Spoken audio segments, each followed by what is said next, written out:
दोस्तों, आज पहला दिन है भारतीय व्यापार महोत्सव 2026 का और हम आ पहुंचे हैं आरसीएम के स्टॉल पर। तो क्या आप जानना चाहते हैं आरसीएम का क्या विजन है और क्या वो सोच लेके चल रहे हैं इस एग्जीबिशन में? तो हमारे साथ सौरभ जी हैं, जानेंगे उनसे। सौरभ जी, बताइए, आपका बहुत बहुत स्वागत है पहले तो। थैंक यू सो मच जी। बिल्कुल डेफिनेटली सभी का बहुत बहुत स्वागत है। आज ये जो भारतीय व्यापार महोत्सव में फर्स्ट डे है और आई थिंक काफ़ी एक्साइटमेंट दिख रहा है। एंड आरसीएम स्पेशली जो जिस ऑब्जेक्टिव्स पे काम कर रहा है वो सबसे प्राइमरी लेवल पे जो हेल्थ स्वास्थ्य के ऊपर काम किया जा रहा है। आरसीएम के सभी प्रोडक्ट्स हैं उनमें हेल्थ का ध्यान रखा जाता है, चाहे वो खाने पीने के हों, वो हमारे कॉस्मेटिक्स हों या किसी भी तरह का प्रोडक्ट हो जिसकी सबसे ज़्यादा ज़रूरत है अगर। और डेफिनेटली प्राउडली अपन एक इंडियन कंपनी है, इंडिया की ग्रोथ में जो कंट्रीब्यूशन कर पा रहे हैं वो एक प्राइमरी ऑब्जेक्टिव है।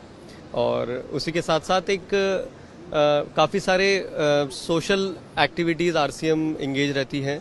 आरसीएम काफ़ी सारे सोशल प्लेटफॉर्म पे काफ़ी एक्टिवली काम कर रहा है। That is one of the again primary objective. Tree plantation में काफ़ी बड़ा काम किया जाता है। पूरे इंडिया के नेटवर्क के जितने भी लोग, जितने भी फैमिलीज जुड़ी हुई हैं, तो जैसे ट्री प्लांटेशन हो गया, आपको वुमेन हाइजीन कैंपेन की रैलीज ऑर्गेनाइज की जाती हैं। तो इस तरह के काफ़ी सारी सोशल एक्टिविटीज़ पे काम किया जाता है। और उसका प्राइमरी ऑब्जेक्टिव ये है कि अभी बहुत ज़्यादा ज़रूरी हो गया है कि राइट वैल्यूज़ कैसे ज़िंदा रहे।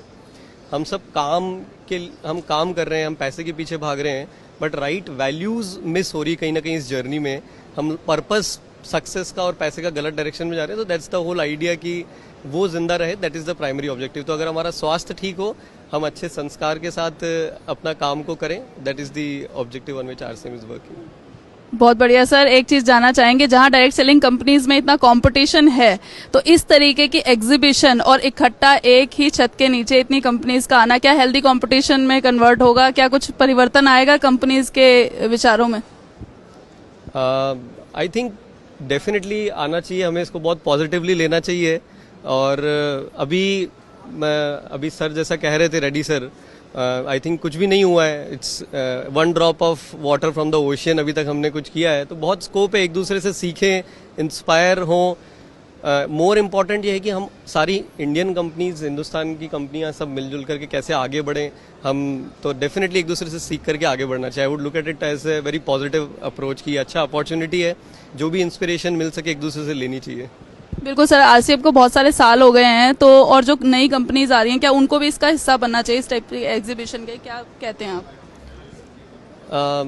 ये एग्जीबिशन ऐसा अपॉर्चुनिटी एक्चुअली डायरेक्ट सेलिंग के लिए फर्स्ट टाइम है। और जो अभी तक जितना समझ में आ रहा है, अभी आज फर्स्ट डे है, हालांकि बहुत it's too early to say anything on that, but I think जब इकट्ठे होंगे, बार बार नजर आएंगे, तो शायद जो परसेप्शन है लोगों का जो नहीं जानते हैं इस इंडस्ट्री को, वो चेंज होना चाहिए, कुछ उसमें बदलाव आना चाहिए। तो डेफिनेटली इसमें हमें पार्टिसिपेट तो करना चाहिए। सर बहुत बहुत धन्यवाद डायरेक्ट सेलिंग नाउ से बात करने के लिए। Thank you. Direct selling now, शुरुआत नए कल की।